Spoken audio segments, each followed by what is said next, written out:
Bonsoir peuple de Dieu, je vous salue tous au nom précieux de Jésus-Christ.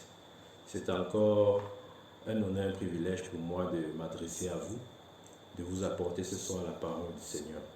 Donc, nous allons parler aujourd'hui sur un thème assez important et j'ai intitulé ce thème « Qui est le chrétien ?» C'est important de comprendre, d'avoir la définition exacte, la définition précise, la définition parfaite selon Dieu. Ou encore, pour Dieu, c'est qui le chrétien? C'est important de comprendre ça. Donc, pour comprendre qui est le chrétien, il est important de définir et de savoir exactement la raison de la venue de Christ sur terre. Pourquoi Jésus est venu? Jésus a donné lui-même la raison de sa venue sur terre. Il dit dans Jean 10, verset 10, que nous allons lire. Jean 10, verset 10. Le voleur ne vient que pour dérober, égorger et détruire. Moi, je suis venu afin que les brebis aient la vie et qu'elles soient dans l'abondance. Amen. Ça veut dire que Jésus est venu donner la vie. Donc, le chrétien, c'est qui? C'est celui-là qui a la vie. De quelle vie il s'agit? Il s'agit de la vie divine. C'est encore appelé dans 1 Jean chapitre 5, verset 11 à 12, la vie éternelle. La vie éternelle, c'est la vie de Dieu en l'homme. La vie éternelle n'est pas une promesse qu'on attend de Dieu dans l'au-delà. Non. Certains chrétiens vivent, et vous allez certainement les entendre dire des phrases du genre « je cherche la vie éternelle ». Non, on ne cherche pas la vie éternelle. La vie éternelle est dans le Fils. Celui qui a le Fils de Dieu a la vie. Celui qui n'a pas le Fils de Dieu n'a pas la vie. Donc, Jésus est venu donner cette vie-là. C'est ça le chrétien. Donc, le chrétien n'est pas un adhérent à une certaine religion. Vous voyez, pour certains, le chrétien, c'est quelqu'un qui a adhéré à une certaine religion comme ça. Non, non, non, non. Le christianisme n'est pas une religion. Le christianisme est une communion avec Dieu. La vérité est la suivante.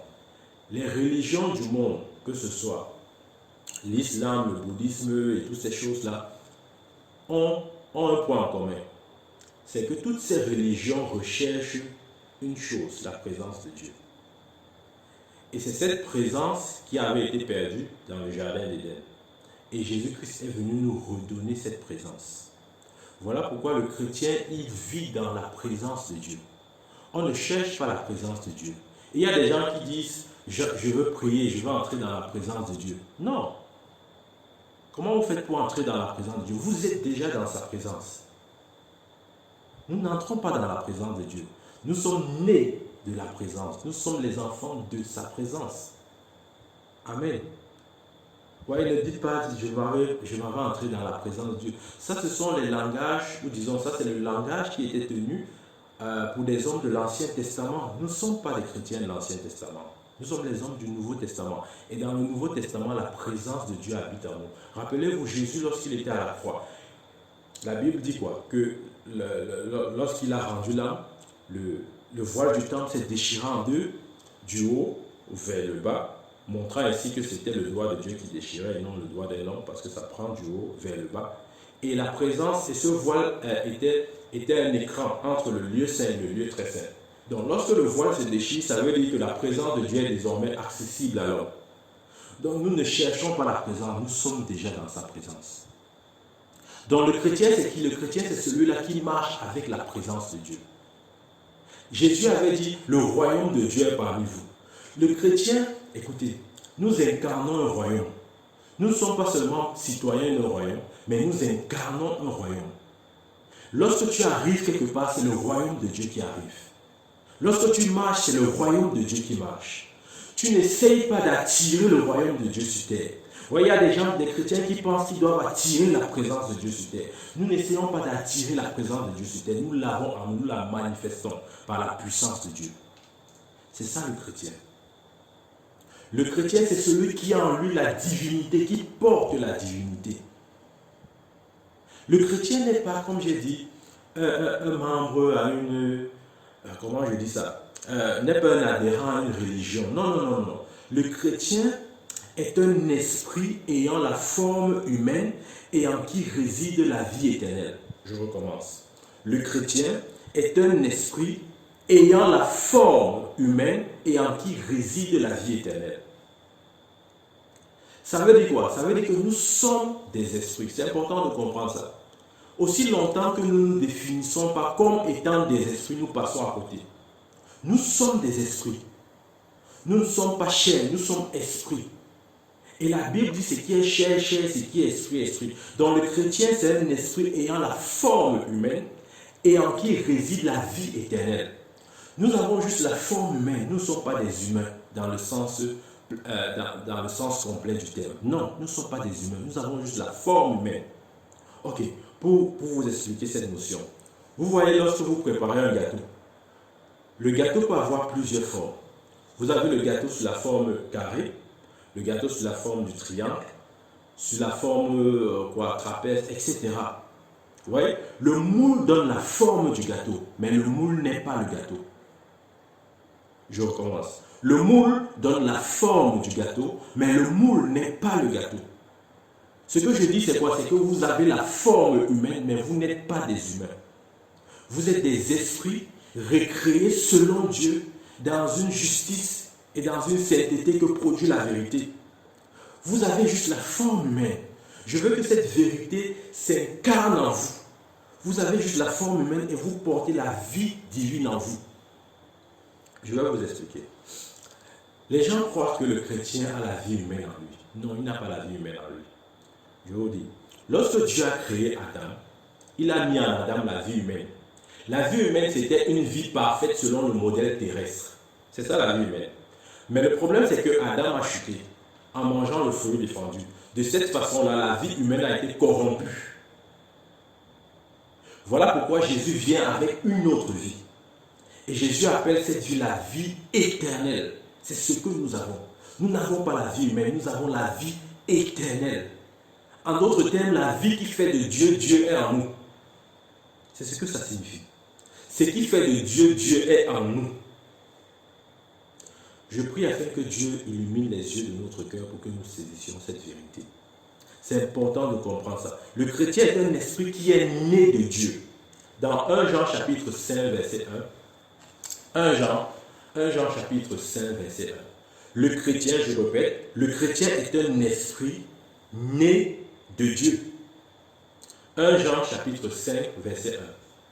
Quiconque croit que Jésus est le Christ est né de Dieu. Quiconque croit que Jésus est le Christ est né de Dieu. Vous êtes né de Dieu. Savez-vous ce que ça signifie? Vous êtes né de Dieu. Ça veut dire que vous sortez de Dieu. Vous êtes le résultat des entrailles de Dieu. Vous êtes né de Dieu. Le chrétien, c'est un esprit qui est né de Dieu. Et c'est exactement ce qui se produit. Dans Jean 1, verset 12 à 13.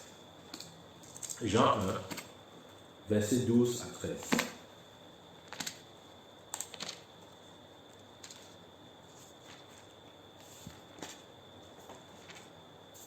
Jean 1, verset 12 à 13.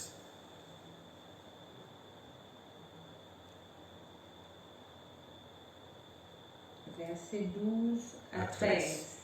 Mais à tous ceux qui l'ont reçu, à ceux qui croient en son nom, elle a donné le pouvoir de devenir enfants de Dieu, lesquels sont nés, non du sang, ni de la volonté de la chair, ni de la volonté de l'homme, mais de Dieu. Amen. Ok, écoutez. La Bible dit, mais à ceux qui l'ont reçu, à ceux qui croient à son nom, elle, c'est-à-dire la parole de Dieu, elle a donné le pouvoir de devenir enfant de Dieu. Le mot grec traduit par enfant ici signifie descendant. Nous sommes les descendants de Dieu. Ça veut dire que nous sommes de la lignée de Dieu. Notre lignée n'est pas humaine, elle est céleste. Nous venons de Dieu. C'est important de comprendre ça.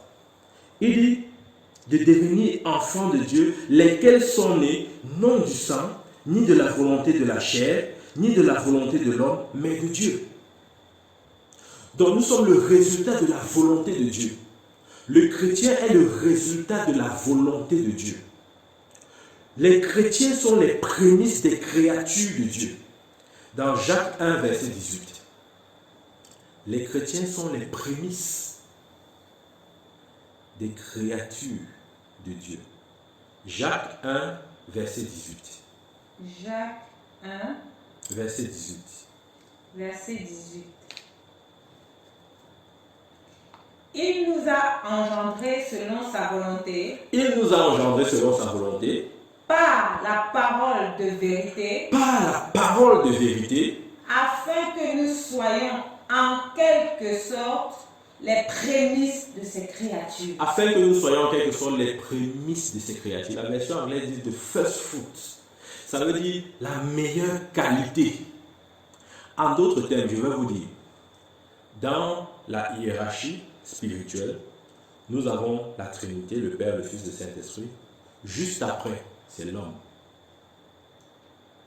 Après Dieu, c'est l'homme.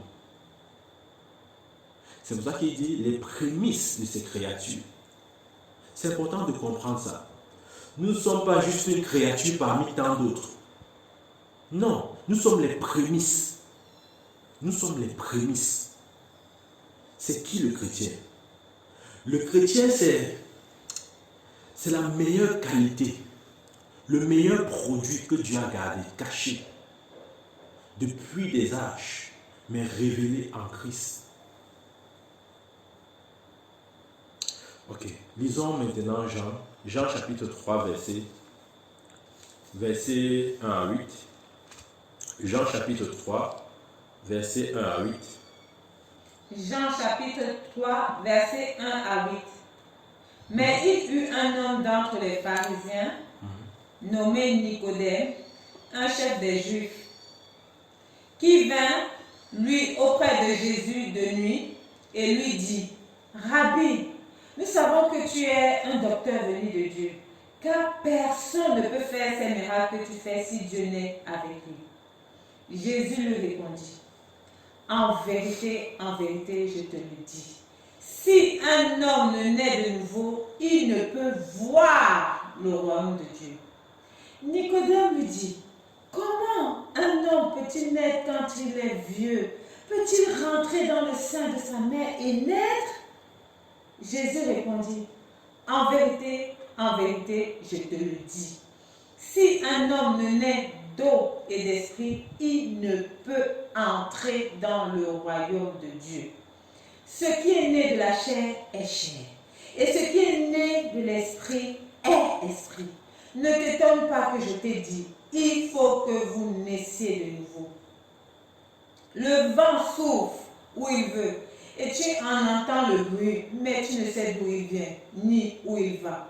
Il en est ainsi de tout homme qui est né de l'esprit. Amen.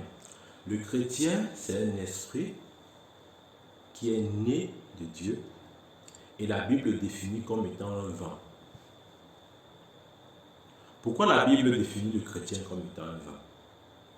Parce que le chrétien est un mystère. Aussi vrai que le vent a ses secrets, aussi vrai que le vent a ses mystères que l'homme ne connaît pas. Jésus a dit, lorsque le vent souffle, on ne sait d'où il vient, où il va. C'est comme ça que le chrétien est. Nous sommes des vents. Amen. Nous sommes des vents. Nous tirons notre source de Dieu.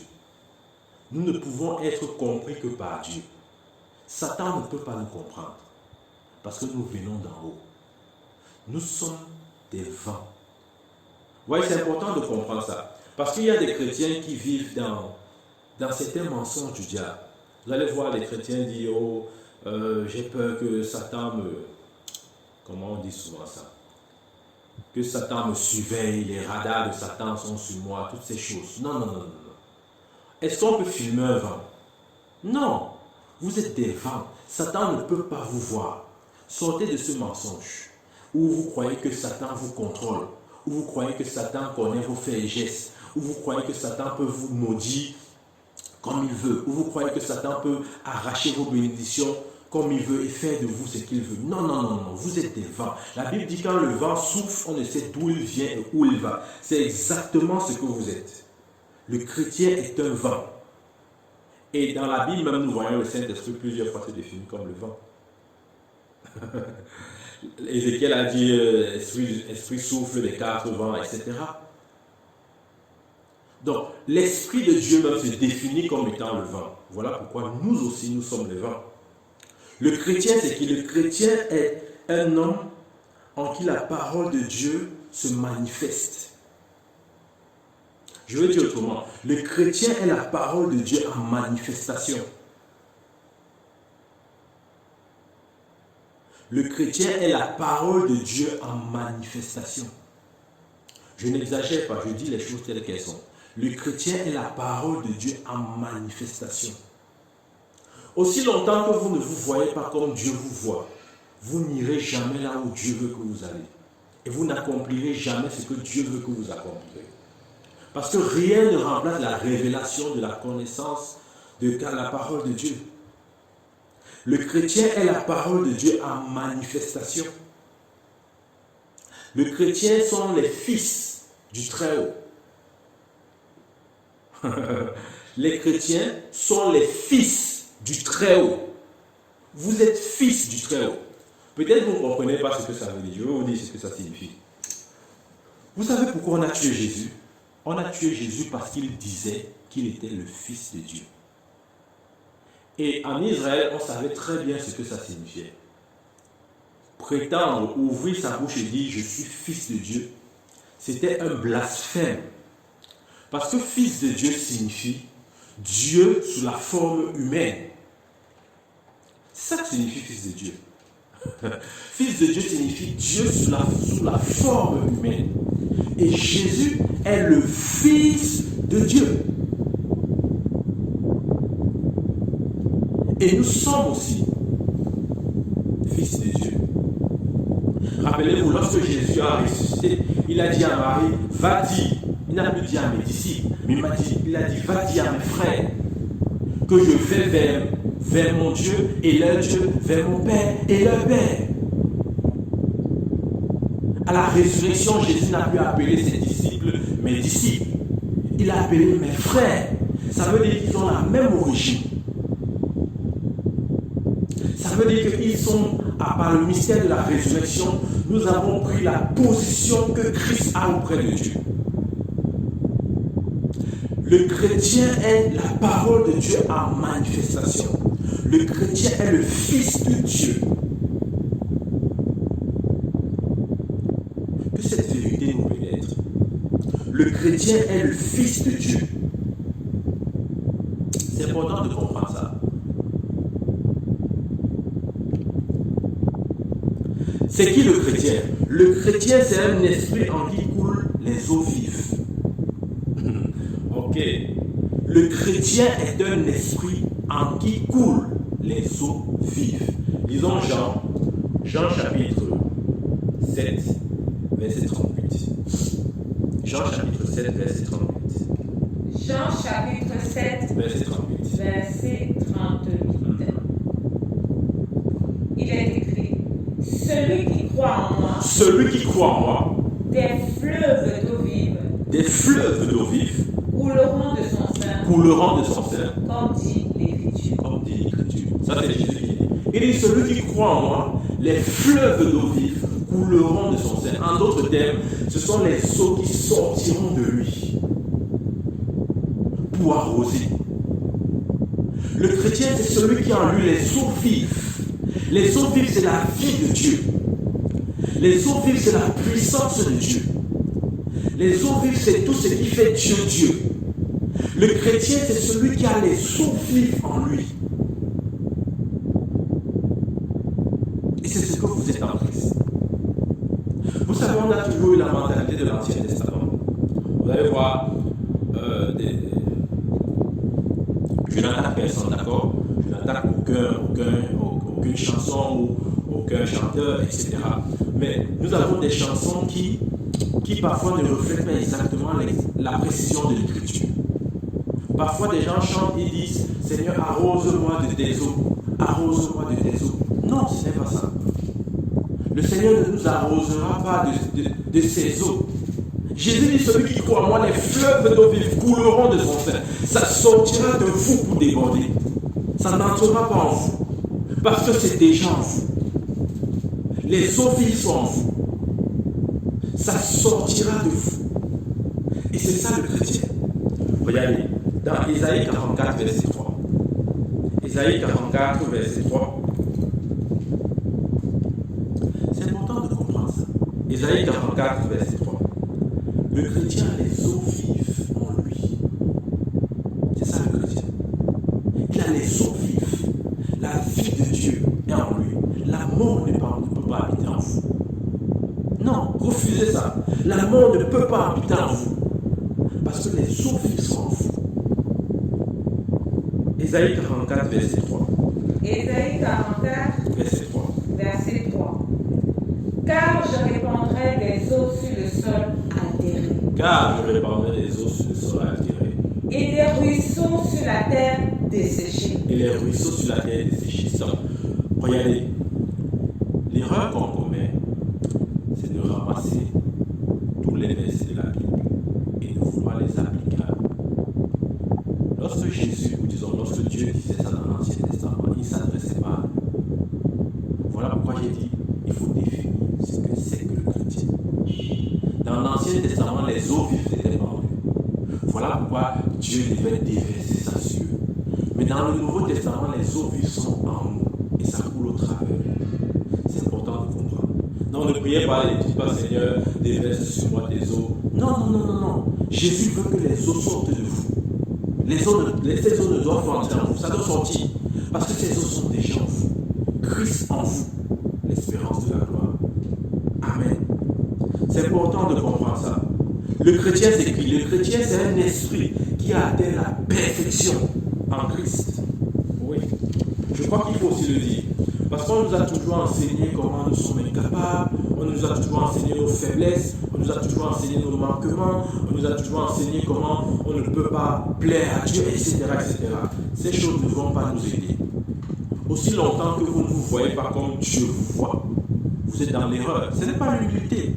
Dites ce que Dieu n'a pas dit, ce n'est pas être humble. Dites ce que Dieu dit.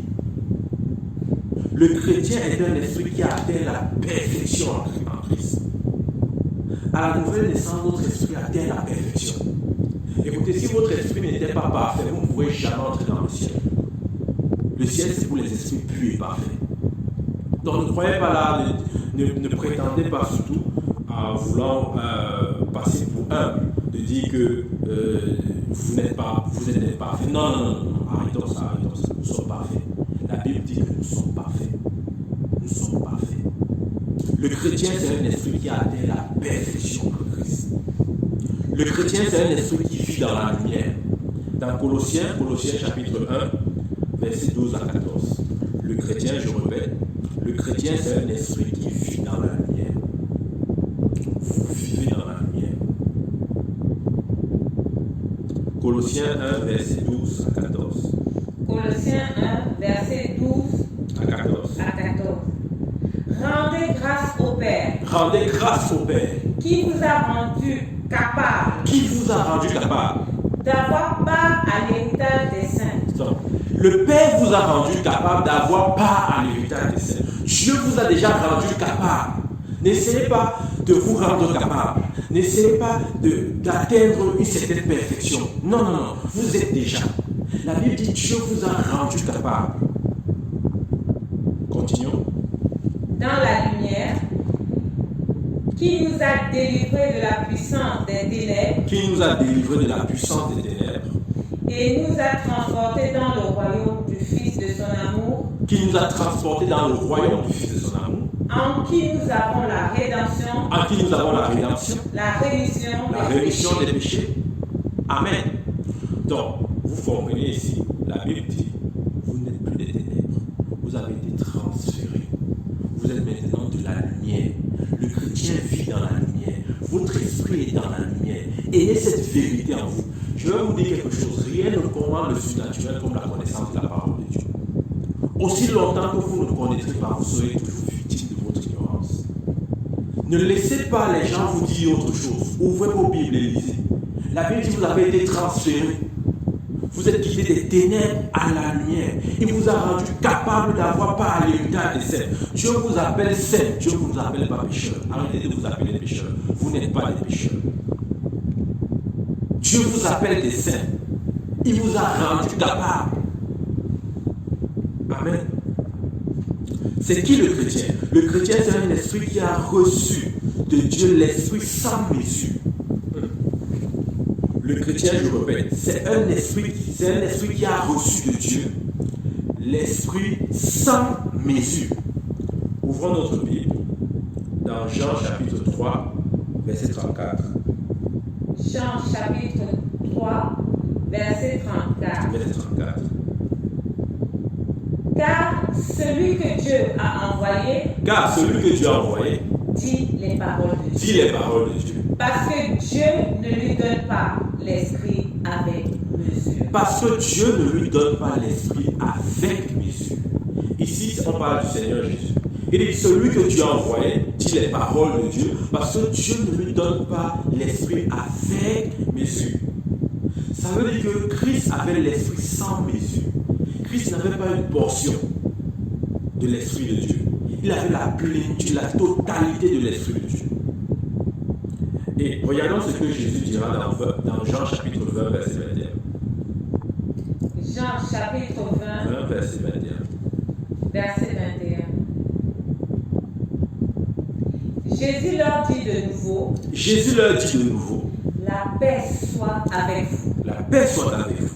Comme le Père m'a envoyé, moi aussi je vous envoie. Écoutez, Jésus dit comme le Père m'a envoyé. Comment le Père a envoyé Jésus?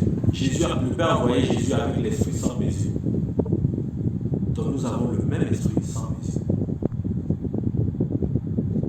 Nous n'avons pas une portion. Non. Nous n'avons pas une partie. Non. Nous avons la plénitude. La même quantité, s'il faut parler de quantité, d'esprit qui était en Jésus et en nous. L'esprit sans mesure. Il dit comme le Père m'a envoyé, moi aussi je vous envoie. Comment le Père a envoyé? Il a envoyé avec l'esprit sans mesure. Et comment Jésus nous envoie? Il nous envoie avec l'esprit sans mesure. C'est ce que la parole de Dieu dit. Si Christ a reçu l'esprit sans mesure et Christ est en nous, vous pensez que nous aurons l'esprit avec mesure? Non. Nous avons l'esprit sans mesure. C'est qui le chrétien? Le chrétien est un esprit qui marche sur les ennemis de Christ. Le chrétien est un esprit qui marche sur les ennemis de Christ. Vous voyez, chaque fois que je définis le chrétien, je le définis toujours comme un esprit. Remarquez bien, j'utilise toujours le mot esprit. Parce que aussi longtemps que vous ne voyez pas comme des esprits, vous passez à côté. On nous a tellement enseigné la chair. La chair, c'est par exemple du sang, comment je dis, les os, le sang, etc. Le physique. Non, nous ne sommes pas physiques, nous sommes spirituels. Donc, je dis, le chrétien est un esprit qui marche sur les ennemis de Christ. Les gens disent, ça veut dire quoi? Oui, nous marchons sur les ennemis de Christ. Regardez, on prend la Bible dans Actes chapitre 2, versets 34 à 35. Actes chapitre 2, verset 34 à 35. Verset 34 à 35. Car David n'est point monté au ciel. Mais il dit lui-même. Le Seigneur a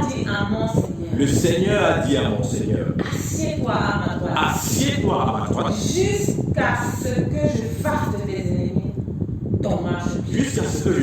tes ennemis ton marchepied. Écoutez, là c'est David. Il a eu cette révélation. Il dit, le Seigneur a dit à mon Seigneur. C'est le Père qui dit au Fils. Le Père a dit au Fils, assieds-toi à ma droite, jusqu'à ce que je fasse de tes ennemis ton marchepied. Il y a la différence entre la droite de Dieu et le côté droit. Il y a la différence entre la droite de Dieu et le côté droit. Parce que souvent, lorsqu'on lit cette écriture, on pense que, ok, Jésus s'est assis, ok, supposons le Père, disons, que ce soit moi là, assis, et Jésus est là à la droite. Non, ce n'est pas ce que ça veut dire. Jésus n'est pas du côté droit du Père, non. Lorsque la Bible dit qu'il s'assoit à la droite parle de la puissance. Lorsque la Bible dit que Jésus s'est assis à la droite de Dieu, ça veut dire que Jésus incarne toute l'autorité et la puissance de Dieu. Parce qu'au ciel, il n'y a pas de trône, il y a un seul trône. Apocalypse nous parle d'un trône. Il n'a pas dit qu'il y a le trône du Père, le trône du Fils et le trône du Saint-Esprit. Il y a un seul trône.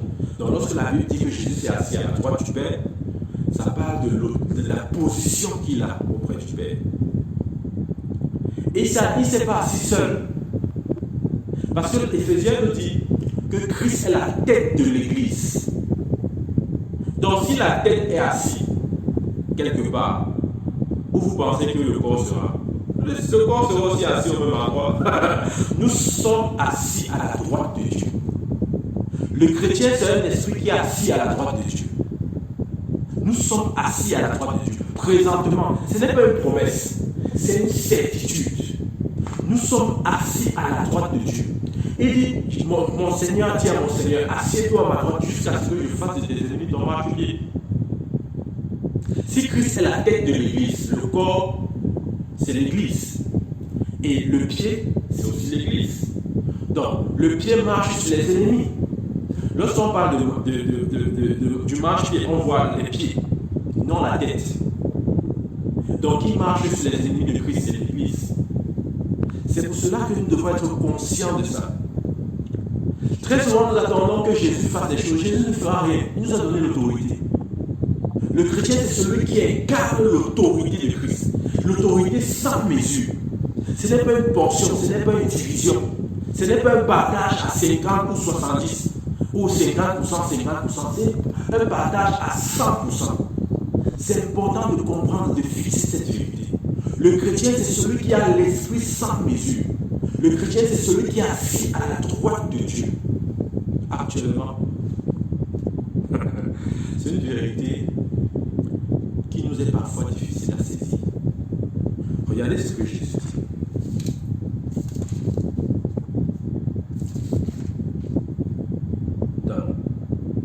Dans Jean chapitre 3, je vais lire Jean chapitre 3, verset 13. Écoutez. Il dit, personne n'est monté au ciel, si ce n'est celui qui est descendu du ciel, le Fils de l'homme qui est dans le ciel. Je recommence, écoutez. Personne n'est monté au ciel, si ce n'est celui qui est descendu du ciel. D'accord? Jusque-là, ça passe encore, mais la dernière partie du verset est vraiment compliquée. Le Fils de l'homme qui est dans le ciel. Lorsque Jésus le disait, il était sur terre. Il dit personne n'est monté au ciel, si ce n'est le Fils de l'homme qui est descendu. Si ce n'est le Fils de l'homme, personne n'est monté au ciel, si ce n'est celui qui est descendu du ciel. Il continue en disant le Fils de l'homme qui est dans le ciel. Finalement, il est où? Finalement, il est où? Jésus est sur terre, il dit personne n'est monté au ciel, si c'est le Fils de l'homme qui est descendu, qui est dans le ciel. Il est où? Il est sur terre ou il est dans le ciel? Ce que je veux vous dire, c'est que comprenez cette vérité à partir de votre esprit. Votre intellect ne peut pas saisir ça. Votre intellect ne peut pas. La parole de Dieu, c'est pour l'esprit de l'homme. Parce que nous croyons à partir de notre esprit. L'intellect ne croit pas. L'intellect raisonne. À partir de votre intelligence, ce verset n'a pas de sens. C'est comme si je vous dis que je suis chez moi et en même temps je suis chez vous. Vous allez me traiter de fou. Si je vous dis je suis actuellement chez moi et en même temps je vous dis je suis chez vous, vous allez dire mais tu peux être au même moment, à deux moments, tu ne peux pas être à deux endroits au même moment, ce n'est pas possible. Mais Jésus dit qu'il est dans le ciel alors qu'il était sur la terre. Donc ne vous étonnez pas si je dis que vous êtes assis à la droite de Dieu. C'est la vérité. Vous êtes assis à la droite de Dieu. On dit souvent c'est Jésus qui est assis à la droite de Dieu. Non. Il est assis. Nous sommes assis. En fait, nous sommes en lui, assis à la droite de Dieu. C'est important de comprendre ça. Nous sommes en lui, assis à la droite de Dieu. C'est qui le chrétien? Nous sommes toujours en train de définir. C'est qui le chrétien? Le chrétien, c'est un esprit vivant pour Dieu en Jésus-Christ. Romains 6, verset 12, verset 11. Romains 6, verset 11. Romains 6, verset 11.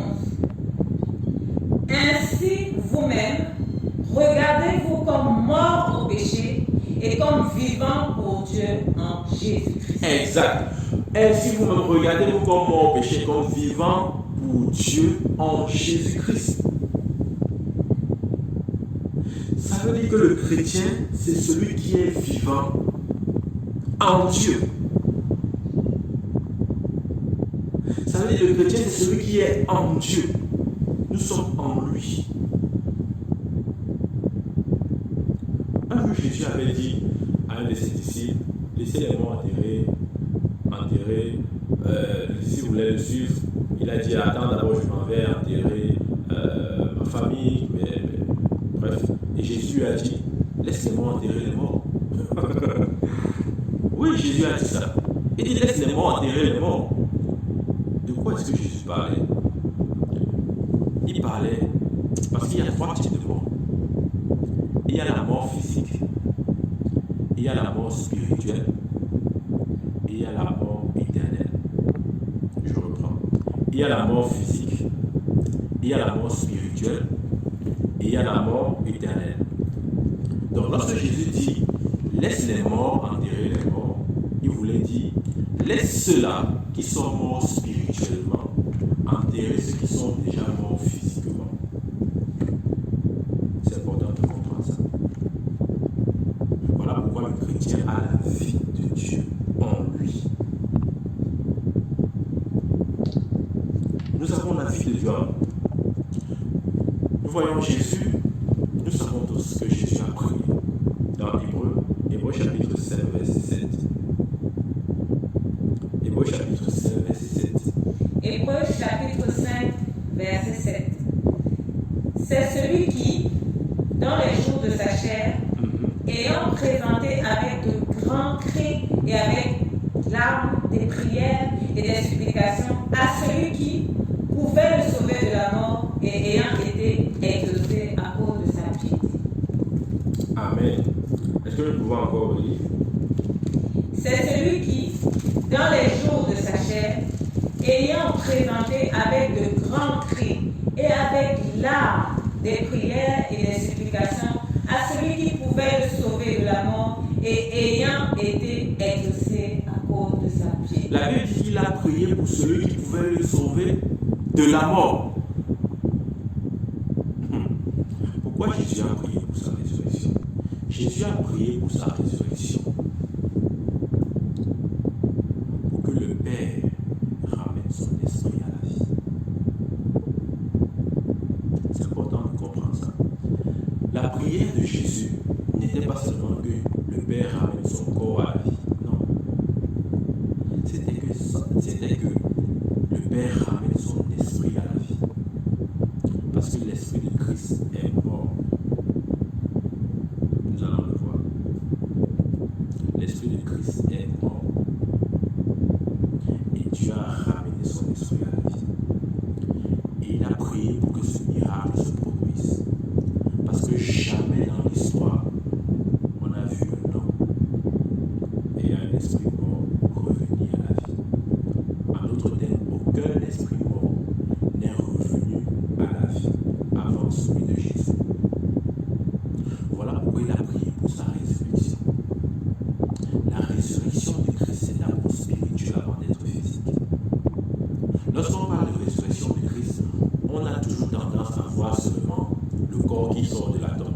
Non, c'est d'abord l'esprit. Et Dieu a ramené son esprit à la vie. Voilà pourquoi il priait. Dans Colossiens 1:18, nous allons lire. Jésus a prié pour que le Père ramène son esprit à la vie. Colossiens 1:18. Colossiens 1:18. Il est la tête du corps de l'Église. Il est la tête du corps de l'Église.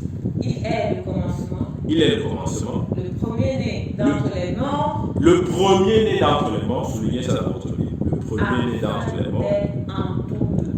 Afin d'être en tout le premier. La Bible dit Jésus-Christ est le premier-né d'entre les morts. De quel mort il s'agit là? De ceux qui sont morts spirituellement. Ce n'est pas la mort physique. Parce qu'avant que Jésus ne ressuscite physiquement, il y a des résurrections. La résurrection de Christ est différente de toutes les résurrections qui ont eu lieu sur terre. Pourquoi? Parce que dans la résurrection de Christ, ce n'est pas que son corps qui ressuscite, c'est son esprit qui ressuscite. Et il a prié pour que le Père ressuscite son esprit. C'était là le challenge. La Bible dit qu'il est le premier-né d'entre les morts.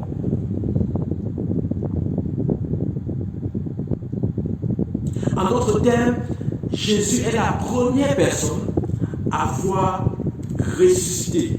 Son esprit étant mort, Dieu a ramené son esprit à la vie. Lorsque nous parlons comme ça, nous n'avons pas idée de ce que cela peut représenter. C'est quelque chose qui va au-delà de la compréhension humaine. Et il est le premier-né d'entre les morts. Donc, la résurrection de Christ est d'abord spirituelle. Christ n'a pas juste prié pour que son corps sorte de la tombe. Non, non, non.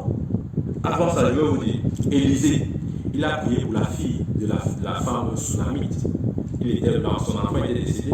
Élisée a prié, il est revenu à la vie. Vous pensez que la résurrection de cet enfant est identique à la résurrection de Christ? Non. Parce que cet enfant, c'est son corps qui est revenu à la vie. Son esprit était toujours mort. Parce que les esprits des hommes, de tous les hommes, sont morts. Nous avons la vie en Christ. Donc, la résurrection que Élisée a faite chez le fils de cette femme Tsunami, vous ne pouvez pas la comparer avec celle de Christ. Parce que c'est le corps qui a ressuscité, l'esprit n'a pas ressuscité. Pareil pour la résurrection de la fille de Jairus. Lorsque Jésus est entré dans la maison de cet homme, il a dit, jeune fille, lève-toi, allez, elle s'est levée. Vous ne pouvez pas comparer la résurrection de cette fille à celle de la résurrection de Christ. Parce que cette fille a ressuscité à partir de son corps, son esprit n'a pas ressuscité. Non. Ce n'est pas possible. Ou encore, vous ne pouvez pas comparer la résurrection de Christ à celle de Lazare. Lorsque Lazare ressuscite, c'est juste son corps qui ressuscite. Son esprit ne ressuscite pas. Rappelez-vous, il y a 3 types de mort. Il y a la mort spirituelle, il y a la mort physique, il y a la mort éternelle. C'est important de comprendre ça. Donc, lorsqu'on parle de résurrection, il faudrait définir qu'est-ce qui ressuscite, le corps ou l'esprit. Dans le cas de Jésus, son esprit est revenu à la vie et son corps est revenu également à la vie. Voilà pourquoi Colossiens l'appelle le premier-né d'entre les morts, afin d'être en tout le premier. Apocalypse dit, Jésus a dit, je tiens la clé de la mort et du séjour des morts. À quel moment Jésus a eu ça? Jésus a récupéré cette clé-là. Il dit lui-même, il dit j'ai la clé de la mort et du séjour des morts. À quel moment Jésus a récupéré, a pris possession de cette clé? Voici ce qu'il faut comprendre. Lorsque Christ est mort à la croix, le Père, il est mort en tant que pécheur. Jésus ne meurt pas en tant que fils de Dieu. Il meurt en tant que pécheur. C'est en tant que pécheur qu'il a été crucifié. Parce qu'en tant que fils de Dieu, il ne pouvait pas mourir. Il n'avait rien fait de mal. C'est en tant que pécheur. Donc le châtiment de Dieu s'est abattu sur lui. Son esprit est mort. Oui, l'esprit de Christ est mort. Son esprit, justement, parce que son esprit est mort, le Père s'est détourné. Le Père ne l'a plus regardé. Au point où il dit, mon Père, pourquoi m'as-tu abandonné? Son esprit est mort. L'esprit de Christ est mort.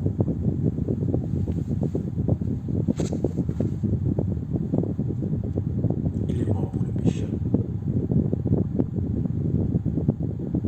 Il est devenu péché. La Bible dit, lui qui n'a point commis de péché, il est devenu péché, afin que nous soyons en justice de Dieu. Son esprit est mort. Le Père l'a abandonné. Et lorsqu'il est mort, parce que Christ est mort, à la croix, Christ est mort 2 fois. Il est mort spirituellement. Le Père l'a abandonné. Il a dit, mon Père, pourquoi tu as abandonné? Il est mort ensuite physiquement. Et lorsqu'il est mort physiquement, son esprit est descendu en enfer. Et en enfer encore, il a souffert la place du pécheur. Il a souffert la place du pécheur. Le psaume dit ça. Il a souffert à la place du pécheur. Le châtiment de Dieu s'est encore abattu sur lui. La justice de Dieu devait s'accomplir. Le non-coupable devait payer pour le coupable, pour que le coupable soit justifié. Il a payé, il a rendu, la Bible dit, il a accompli la justice de Dieu. Dieu l'a traité comme un pécheur. Vous pouvez pas imaginer ce que ça peut signifier. Lorsque tout ceci s'est produit, Dieu l'a ramené à la vie. L'Esprit de Christ est revenu à la vie. C'est quand l'Esprit de Christ revient à la vie, c'est cette action-là qui est symbolisée par le fait qu'il prenne la clé de la mort et du séjour des morts. Le fait qu'il soit descendu en enfer et que de là, le Père ressuscite son esprit.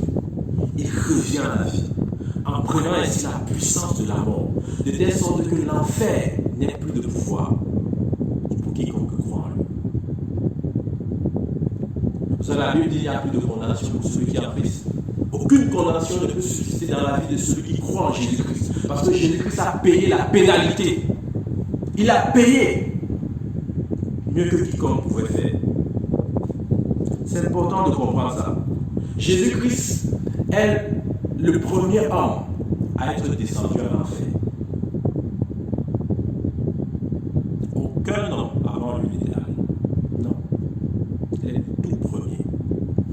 Écoutez, l'enfer est un lieu qui a une porte d'entrée. Mais il n'y a pas de porte de sortie. Ça veut dire que lorsque vous entrez là, vous ne sortez plus. Voilà pourquoi Jésus a prié pour que lorsque son esprit va entrer en ce lieu, que son esprit puisse ressortir. Et le fait que l'esprit ressorte, c'est ça la résurrection.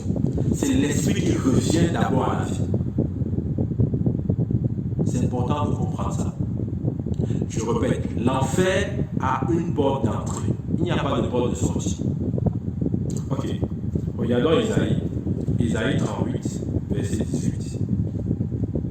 Isaïe 38, verset 18. Isaïe 38, verset 18. Ésaïe 38, verset 18.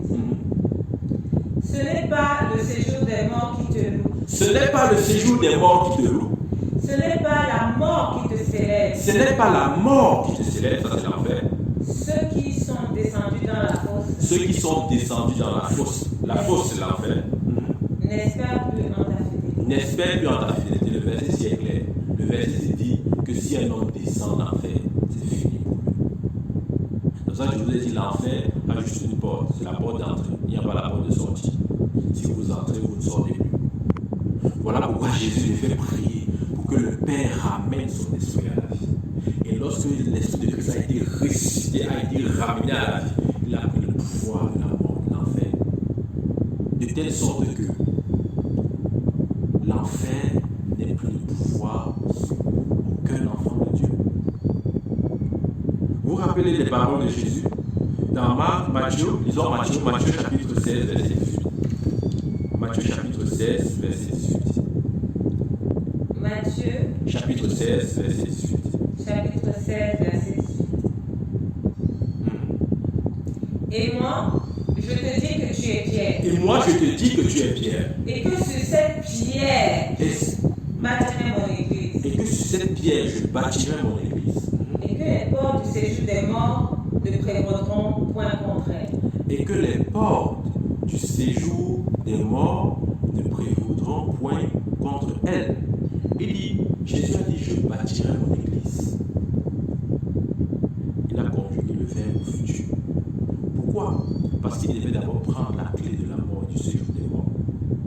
Il devait d'abord descendre en enfer, récupérer sa vie, pour que son église marche dans une victoire totale et absolue sur toute la puissance des ténèbres. Il dit, je bâtirai mon église, ni la porte de la mort et du séjour des morts ne prévaudront contre elle. C'est exactement ce que Jésus a accompli. Lorsqu'il est entré en enfer, il a souffert à la place du pécheur, parce que c'était le pécheur qui doit aller en enfer et non lui, mais il a pris notre place. Lorsque la justice de Dieu a été accomplie, Christ, Dieu le Père, l'a ramené à la vie. C'est là où la résurrection de Christ a eu lieu. Ça, c'est la résurrection de son esprit. Ça a été ramené à la vie. Et la Bible dit dans 1 Pierre 3, 19, nous allons lire 1 Pierre 3, 19. 1 Pierre 3, 19. Philippiens 3, 19. Dans lesquels aussi il est allé prêcher aux esprits en prison. Exact. Dans lesquels aussi il est allé prêcher aux esprits en prison. Ça veut dire que l'apôtre Pierre dit que Christ est allé prêcher aux esprits en prison. Les esprits en prison, ce sont les qui? C'est ceux-là qui habitaient le séjour des morts. Parce que vous avez dit, personne n'est allé en enfer avant Christ. Dans les hommes qui mouraient, c'était aller séjourner au séjour des morts en attendant que Christ vienne. Donc lorsque Christ vient, il souffre ce qu'il a souffert à la croix, il descend en enfer, il souffre encore à notre place pour accomplir la justice de Dieu de manière parfaite. Après, le Père le ressuscite des morts. C'est ce que la Bible dit, le Père le ressuscite des morts. Lorsque le Père le ressuscite des morts, il descend maintenant au séjour des morts pour prêcher aux esprits en prison. De telle sorte que ceux qui ont cru en lui soient directement transférés. Aujourd'hui, cette zone tampon n'existe plus. Il n'y a plus de séjour de mort. Aujourd'hui, si vous mourrez, vous irez soit au ciel, soit en enfer, selon le choix que vous avez fait, selon que vous avez reçu Jésus ou pas de votre vivant. C'est important de comprendre aussi ce point. Donc, la Bible dit dans Actes chapitre 2, verset 24. Actes chapitre 2, verset 24. Actes chapitre 2, verset 24. Dieu l'a ressuscité. Dieu l'a ressuscité. En le délivrant des liens de la mort. En le délivrant des liens de la mort. Parce qu'il n'était pas possible qu'il fût retenu par elle. Exact. Là c'est Jésus en enfer. Dieu l'a ressuscité de ce lieu. Dieu a ramené son esprit en le délivrant. Il a dit. Parce qu'il n'était pas possible. Non, on lit dès le début. Dieu l'a ressuscité. En le délivrant des liens en le délivrant des liens de la mort. Parce qu'il n'était pas possible qu'il fût retenu par elle. Exact. Voilà donc comment Jésus est sorti de l'enfer vivant. Il est entré mort, mais il est ressorti vivant. C'est pour ça qu'il dit je suis le véritable. Je vis au ciel des siècles. J'ai la clé de la mort et du séjour des morts. Nous n'avons pas à craindre de l'enfer. Vous savez pourquoi je n'irai pas en enfer? Parce que Jésus est à ma place. C'est tout. C'est tout. Vous n'allez jamais me voir en enfer. Parce que Jésus est à ma place. C'est tout. Il a délivré des liens de la mort. La mort ne pouvait pas le maintenir.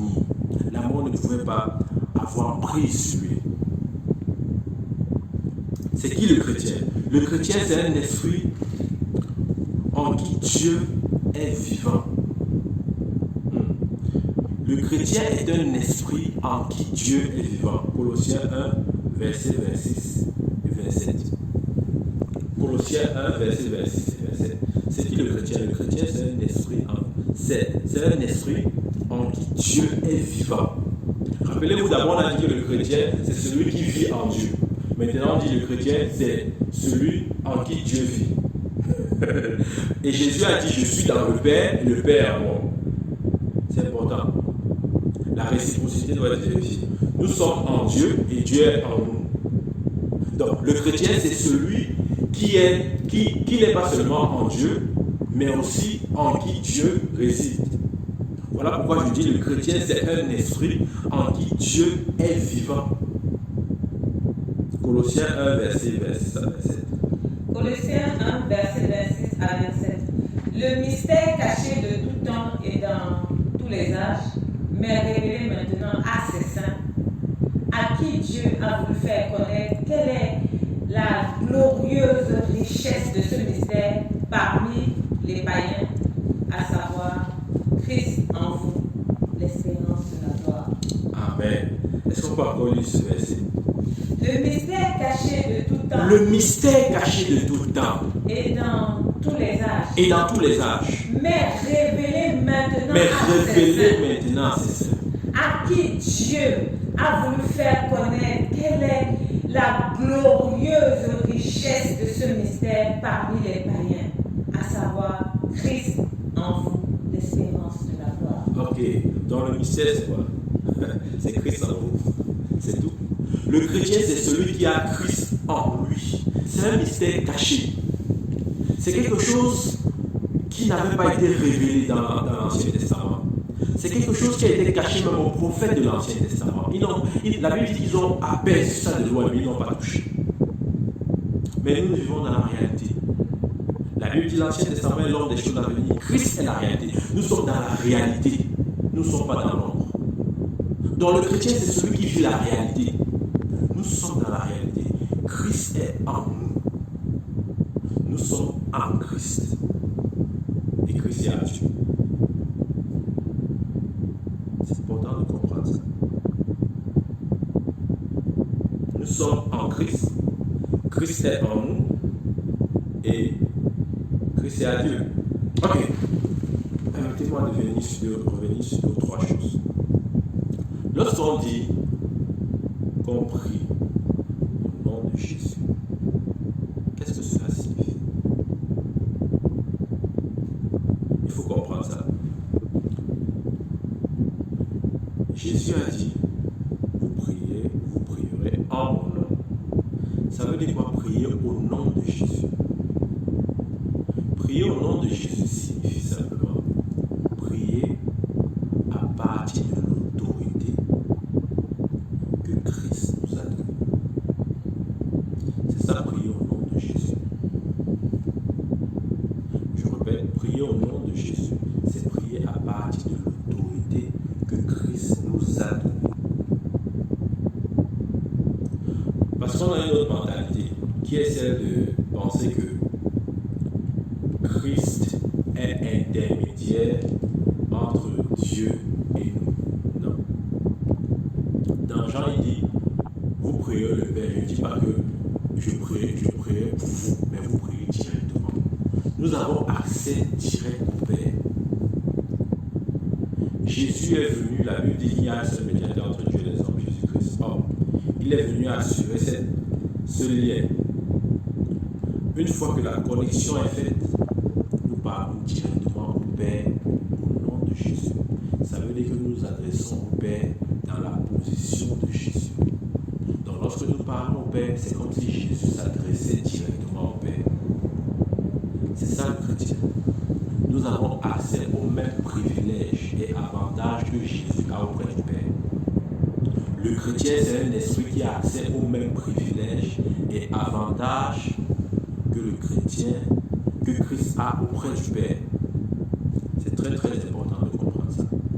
Et dans l'exercice de notre autorité, nous pouvons être amenés parfois à déclarer des choses qui vont certainement marcher. Regardons l'histoire d'Élimas le magicien que nous maîtrisons bien dans le livre d'Actes chapitre 8, verset 12. Actes chapitre 8, verset 12. Actes chapitre 8, verset 12.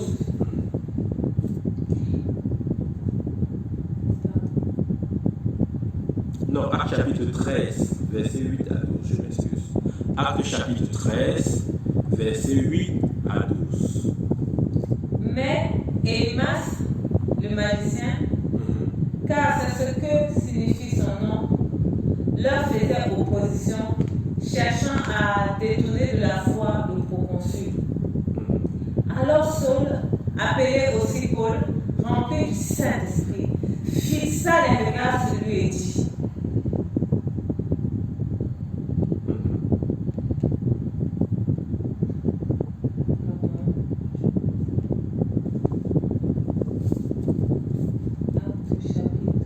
Actes chapitre 13, oui, tu étais là.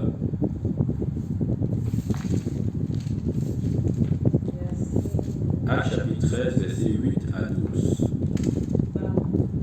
Mais Élimas, le magicien, car c'est ce que signifie son nom, leur faisait opposition, cherchant à détourner de la foi le proconsul. Alors Saul, appelé aussi Paul, rempli du Saint-Esprit, fixa les regards sur lui et dit: Homme plein de toute espèce de ruse et de fraude, fils du diable, ennemi de toute justice, ne cesseras-tu point de pervertir les voies droites du Seigneur? Maintenant, voici, la main du Seigneur est sur toi, tu seras aveugle, et pour un temps, tu ne verras pas le soleil. Aussitôt, l'obscurité et les ténèbres tombèrent sur lui, et il cherchait en tâtonnant des personnes pour le guider. Aussitôt l'obscurité tombait sur lui. Vous voyez, ici c'est l'apôtre Paul. Il est arrivé à certains lieux, et Et pendant qu'il prêchait, un certain homme nommé Elimas le magicien faisait barrer à l'évangile. Il a regardé, il a dit, fils de la perdition, voici la main de l'Éternel est sur toi pour un peu de temps, tu ne verras plus le soleil du jour. Vous voyez, c'est ça parler ou agir au nom de Jésus. Est-ce que vous avez vu l'apôtre Paul dit, au nom de Jésus, je ferme tes yeux. Non, non, il a juste déclaré. Il a dit, la main de l'Éternel est sur toi. Pour un peu de temps, tu ne verras plus le soleil du jour. Il n'a pas dit, tu ne verras plus le soleil du jour. Au nom de Jésus-Christ, Amen. Non. Écoutez, lorsqu'on dit qu'on prie au nom de Jésus, ça veut dire qu'on prie à partir de la position de Christ. La position qui est celle de Christ auprès de Dieu. Et le Père nous écoute comme il écoute son Fils. Jésus avait dit devant la tombe de Lazare, Père, je te rends grâce de ce que tu m'exauces toujours. Donc, le chrétien, c'est celui-là qui doit être constamment et permanemment exaucé par Dieu. C'est important de comprendre cette vérité. Bien-aimés, j'aimerais que vous sachiez ceci. Vous n'êtes pas ce que vous avez toujours cru être. Vous êtes plus que ça. Dieu vous a appelé à plus grand. Dieu vous voit différemment. Ne vous voyez pas comme vous voulez vous voir, ou comme la société ou les hommes veut dire de vous, bien, veut vous faire croire que vous êtes. Non, vous n'êtes pas ça. Vous êtes ce que la parole de Dieu dit. Je suis ce que Dieu dit, et pas le contraire. Je suis ce que Dieu dit, et pas le contraire. J'aimerais finir ici en donnant ce dernier témoignage. Je vais vous dire quelque chose.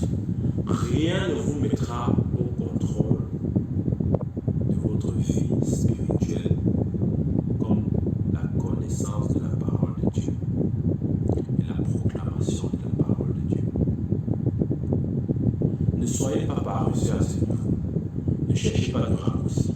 C'est un chemin que tout le monde doit prendre. Vous devez connaître la parole de Dieu. Je me rappelle une fois, pendant que j'étais en train de dormir, j'ai eu une violente attaque. Et dans cette attaque, je sentais comme si mon cœur lâchait littéralement. Au point où, même invoquer le nom de Jésus, je ne parvenais plus. Vous savez ce qui m'a sauvé? C'est la connaissance. Là où la prière s'arrête, la connaissance continue. Alors pendant que j'avais cette oppression, où je sentais comme mon cœur était en train de s'arrêter, rapidement dans mon esprit, cette vérité a surgi comme un flash. Tu es en Dieu. Dès que, je ne sais pas comment vous expliquer ça, mais dès que cette flash-là, parce que je vous ai dit, le chrétien est celui qui est en Dieu. Dès que j'ai perçu ça dans mon esprit, je suis en Dieu. En saisissant cette vérité, la douleur s'est arrêtée, tout est redevenu normal. Rien ne remplace la connaissance. Et Satan fera tout pour que vous ne sachiez jamais. Il domine par votre ignorance. Là où il y a les ténèbres, là où, en l'absence de la lumière, les ténèbres c'est le juste. Donc, lorsque j'ai pensé, lorsque cette image est venue dans mon esprit, je suis en Dieu. J'ai saisi ça comme ça. Le mal est parti. Rien ne remplace la connaissance. Rien du tout. Je vous donne encore un deuxième témoignage. Une autre fois, j'étais dans une vision, dans un rêve. J'étais dans un lieu, je sais pas où exactement, mais le sol commençait un peu à s'appuyer là par terre, comme de l'eau chaude ou de la bouillie chaude, un truc de ce genre, mais ça manifestait la présence des esprits impurs. Et vous savez ce que j'ai dit? J'ai dit, vous savez, en m'adressant à ces esprits, vous savez que je suis supérieur à vous. Dès que j'ai dit ça, le calme est revenu. C'est aussi ça marché au nom de Jésus. C'est ce n'est pas juste dire au nom de Jésus à chaque bout de champ. C'est d'avoir la pleine conscience de qui vous êtes. Le chrétien, c'est un esprit qui a la pleine conscience de qui il est en Christ. Vous verrez que ce que vous priez, tous, la majeure partie la majorité de vos sujets de prière, c'est simplement dû au fait que vous ne savez pas qui vous êtes. C'est tout. C'est tout. Le jour où vous saurez qui vous êtes, Satan saura exactement comment se positionner. Donc, lorsque je me suis adressé à cet esprit, j'ai dit, vous savez que je suis supérieur à vous. Tout est redevenu normal. La Bible dit les esprits, les autorités inférieures doivent se soumettre aux autorités supérieures. Vous êtes assis en Christ dans les lieux célestes. Vous êtes assis à la droite de Dieu. Ces esprits sont sous vos pieds. Vous les marchez, vous marchez sur eux. Recevez cette vérité, acceptez cette vérité, croyez-la. Et la victoire sera votre partage. L'apôtre Paul dit, gloire soit à Dieu qui nous fait toujours triompher en Jésus-Christ. Nous sommes censés toujours triompher. Notre triomphe n'est pas temporaire, n'est pas saisonnier, c'est un triomphe permanent. Mais cela n'est possible que si vous avez la connaissance. Il dit, mon peuple périt faute de connaissance. Et la connaissance, vous devez savoir qui vous êtes. Que Dieu bénisse sa parole. Je peux prier pour vous un instant. Père, au nom de Jésus, je te présente tes enfants. Seigneur, merci pour ta parole qui est sortie.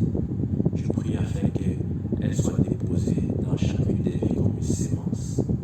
Et Seigneur, que nous la recevions comme la parole de Dieu.